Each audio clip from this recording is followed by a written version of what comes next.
A for aloo tikki, B for burger, C for cake या chocolate, D for dosa, E for egg bread, F for French fry, G for golgappe, H for hot dog, I for ice cream, J for jalebi, K for Kurkure, L for lollipop, M for momos, N for noodles, O for onion pizza, P for pav bhaji, Q for quarter, R for रोटी नहीं खाऊंगी,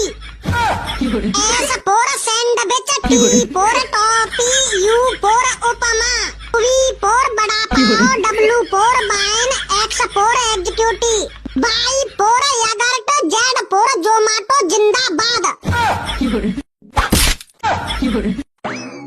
hello hello